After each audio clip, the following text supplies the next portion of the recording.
Netflix is a company that I know just everyone loves to dunk on. I've definitely got a love-hate relationship with it. I've made many videos about amazing Netflix series and also completely abysmal ones. You owe me. Your sweet ass is mine.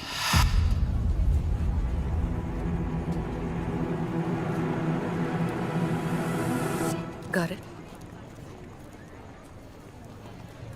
Is that a camera? The thing is, if you live outside of America, especially in the UK, Netflix has one of the most limited catalogs imaginable. You've got their own shows, their own films, which are available in any territory. But then, like, you know, in the UK, I think the only thing you've got access to is anime. But Netflix recently has come under a lot of fire because, you know, technically it is still the streaming giant. I don't know if you guys remember, like in Netflix's original inception, you'd have this model where they would like send you a disc and then you'd have to post it back. That might have just been a UK thing, but originally it literally was just blockbusters. It seems like the most like caveman explaining of a model, but that is how Netflix started. It has been around for a long time. But now Netflix has had some truly terrible changes. This quarter, for example, was their slowest and worst growth pretty much since the company came about. So now what they've done, they've decided to change their payment model. And usually whenever a company changes their payment model, it's so you pay more for less. Now, originally, the model was actually going to lower the base price of Netflix, which sounds great. The problem is, with the cheapest model, you are being pumped up the ass full of ads. And these ads aren't just like at the start or the end of a show. They can play anywhere in between. So, for example, in Harry Potter, when you see Dumbledore about to get knocked off, fall into the abyss by Severus Snape, suddenly an ad will play telling you to go to Five Guys. And here in the UK, apparently Netflix quietly upped their streaming plan to put anyone that was already on the normal plan onto the ultra premium plan. So they were basically getting nothing new for like double the cost. Now, I've never agreed with Netflix's payment model. They are, you know, literally admitting to hiding the true quality of shows and downscaling just to get you to pay more money. But that aside, Netflix has done the most catastrophic thing imaginable, and that is ending their password sharing system. So if you have a mate or a friend and you want to share passwords with them, you can't do that anymore unless you're under the same house. That is no longer allowed. Apparently over 100 million people did this, which is actually very surprising. I thought it'd be way more. I thought it'd be like 1 billion or something. But yeah, apparently 100 million people are doing this, and it is losing Netflix $721 million in revenue every single year. So they're cutting that now so they can make more money. Now, the thing is, you can still share passwords and share accounts under the same household. I'm not really sure how that works. Maybe they send some kind of Netflix investigator to walk around your house and check under the floorboards to make sure you're not hiding anyone.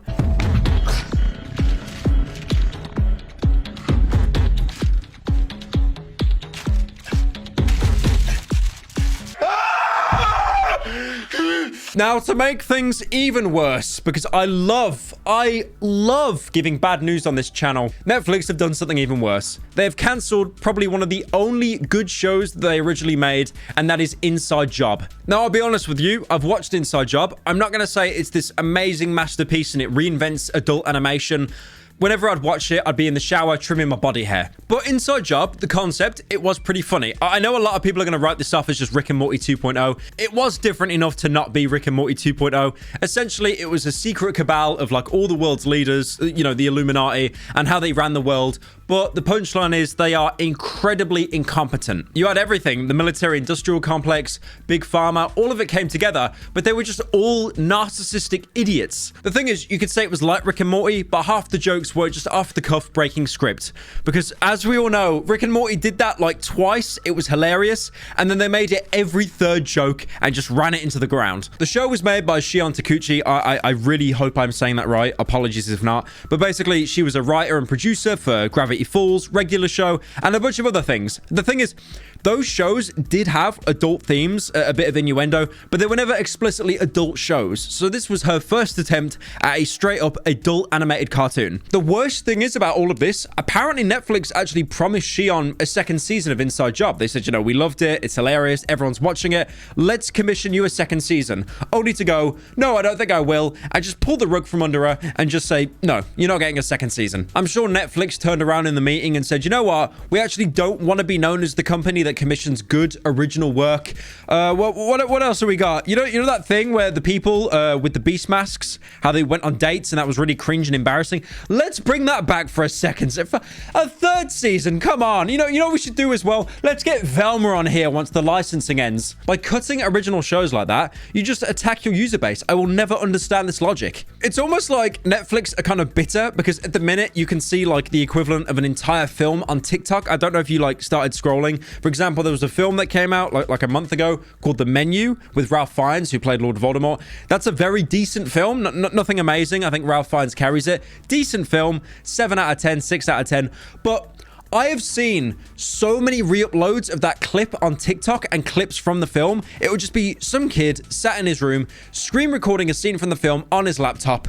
And I'm not joking. If I scrolled on TikTok for a good 2 hours straight, I could probably watch that entire film just from 30-second TikTok clips. So it's almost like Netflix are aware of this and they just became so bitter that they canceled the show because there were re-uploads of Inside Job all over TikTok.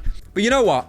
As much as I love to spread sadness, negativity, all the bad emotions, there is a light at the end of this tunnel. There is an incredibly small silver thread. Inside Job might be coming back. Not from Netflix. That's dead in the water. Once Netflix say no, unless like, you pull the excuse, my dad works at Netflix, it's over. You are not getting another commission. Inside Job on Netflix is more well done than a steak at a Gordon Ramsay restaurant. But there may be a small little chance. I actually was looking on Twitter and the France Adult Swim Twitter account. Again, I'm not sure why there's a France account. French people aren't really people. But then again, British people are also considered people as well. So we'll allow it. They put out a tweet saying something oui baguette and probably the recipe for ratatouille. But translating the tweet, come on, we don't want to work. So ask us all the questions you want. We'll answer almost everything. To which someone else replied saying, oui, croissant, frog's legs. But once you translate that, they say, can you resume Inside Job? To which Adult Swim says, we will report the comments we have had on the subject to the team. Then we'll have to cross our fingers. I mean, it's a possibility if Inside Job could get a second season done on Adult Swim. And Adult Swim, they pick up the most niche, weird programs. I mean, they've had stuff like Samurai Jack. They actually concluded Samurai Jack on Adult Swim. That was an amazing show. There is a chance that hopefully we get Inside Job Season 2. I really hope so, because the first season was split into 2 parts, and the creator of the show, the creators, they basically admitted that we had a conclusion wrote out for these characters. We weren't just going to see how long we could ride it. We had a complete conclusion of where we wanted these characters to be, and we're not going to see that now. Honestly, if it gets picked up by Adult Swim, we were saved by the French. Yet again, it only took 2 world wars.